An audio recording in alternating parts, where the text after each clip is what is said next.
ท่านศิลวงศ์ขุดไพฑูรย์เจ้าของนครหลวงเวียงจันทน์พร้อมด้วยคณะได้ลงเคลื่อนไหวเพื่อติดตามตรวจการสภาพตัวจริงเกี่ยวกับกรณีที่เกิดมีน้ำท่วมขังอังอออยู่เขตเมืองไซธานีนครหลวงเวียงจันทน์เพื่อหาสาเหตุและวิธีทางแก้ไข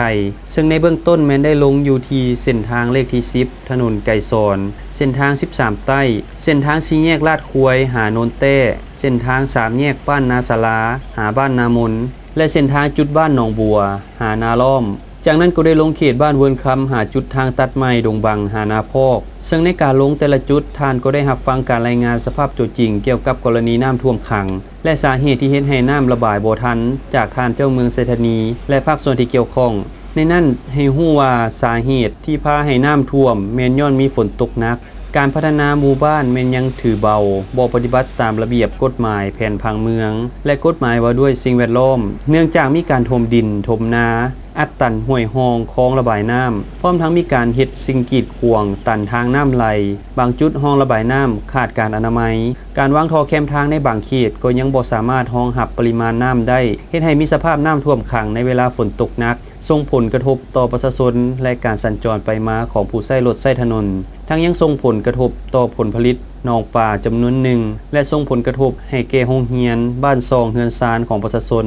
ซึ่งในการลงครั้งนี้ทางเจ้าของนครหลวงเวียงจันทน์ก็ได้ให้ทิศชี้นำในการแก้ไข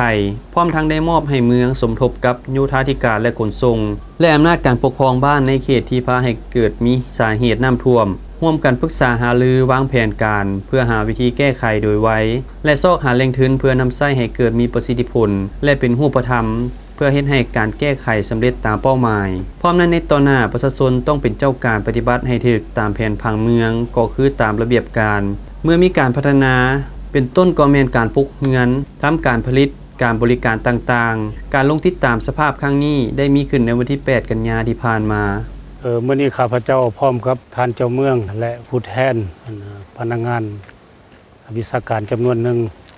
ของนครหลวงและของเมืองได้มากวดเบิ่งสภาพน้ำท่วมอยู่กลุ่มบ้านดงบังดงมะคายซึ่ง3 มื้อหลังนี้เห็นว่ามีน้ำท่วมหนักอยู่เขตนี้วิธีแก้ไขในต้นนานี้ก็สำคัญที่สุดต้องได้วางผังอันที่หนึ่งในวางผังความร่วมในการพัฒนาบริเวณนี้พังห้องน้ำเป็นอันมากก่อนพังห้องน้ำนี้จะต้องได้เบิ่งแต่จุดสูงไปหาจุดต่ำตามธรรมชาติที่เคยมีมาแต่ก่อนตามความเข้าใจอยู่เขตนี้ก็มีอยู่2 บอนจะไหลจากดงมะค่ายไปสู่หนองเสื่อมและออกไปสู่น้ำเงิมแล้วก็จากหนองค่ายแถบดงบังเนี่ยมาสู่ห้วยเจียมอยู่ตาม2ลงคลองน้ำใหญ่นี่จะต้องได้มีผังข้างแน่อันที่2หลังนั้นมีคลองซอยห้องน้อยก็ต้องมีผังเสื่อมใส่คลองใหญ่ที่ว่านี่อันที่3น่ะมันประชาชนที่อยู่แถบนี้ผู้ใดอยากสร้างสาอยากพัฒนาเฮ็ดหัวเฮ็ดสวนเฮ็ดนาปลูกหญ้าปลูกเฮือนเฮ็ดกิจการต่างๆต้องปฏิบัติตามผังต้องเฮ็ดตามผังบ่แม่นว่านี่ดินของคอยจะเฮ็ดหยังก็ได้อันนี้แม่นผิดแล้วอันนี้กฎหมายผังเมืองอันกฎหมายสิ่งแวดล้อมอื่นๆอันได้กำหนดไว้แล้วฉะนั้นทิศในการแก้ไขในปีต้นหน้านี่แม่นแนวนั้นแล้วละเอียดเนี่ยแม่นมอบให้แผนกโยธาธิการขนส่งมอบให้ทางเจ้าเมืองในบ้านอยู่บริเวณนี้ปรึกษาหารือกันเกี่ยวกับผังในเสียก่อนได้ผังแล้วเนี่ยจะคอยจัดหาแรงทุนมาพัฒนาเนี่ย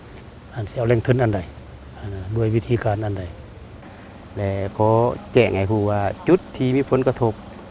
ของเมืองพวกเฮานี่คันว่าเรื่องเส้นทางนี่มันมีเส้นทางเลขที่10เส้นทางเลข10นี่มีทั้งหมด7 จุดที่เกิดผลกระทบนี้ซึ่งสาเหตุต้นตอของเส้นทางเลขที่10นี้นอกจากแม่นมีฝนตกหนักและปริมาณหลายในคืนนั้นและก็เกิดการพัฒนาก่อสร้างโดยเฉพาะเขตดงมะค่ายเป็นเขตก่อสร้างเขตที่ปลูกสำนักงานองค์การหรือว่าเขตที่พัฒนาเนื้อที่ดินทั้งจุดนั้นก็มันมีการถมมีการก่อสร้างเฮ็ดให้สายน้ำแล้วน้ำธรรมชาติที่เคยมีมาแต่ก่อนมันก็บ่ไปตามของมันสลัดจะเกิดมีน้ำท่วมแต่จุดนักก็แม่นอยู่ทางเลข10ก็เกิดมีน้ำท่วมแต่ละจุดฮอด7 จุดและจุดที่2ทางด้านเส้นทางคมนาคมที่พวกเฮาพบนี้ก็แม่นอยู่ทางเลขที่13ก็มี2 จุดอยู่จุดกิโลเมตรที่19และจุดกิโลเมตรที่22 2 จุดนี้สาเหตุของมันก็แม่น ท่อระบายน้ำหั่นมันน้อยสันปริมาตรน้ำหลายขึ้นนั้นจึงเฮ็ดให้น้ำมันล้นจากท่อและข้ามทางเนาะอันมันจุดตัวนี้มันก็จะต้องได้ค้นคว้าขึ้นใหม่ว่าเฮาจะวางท่อคือใด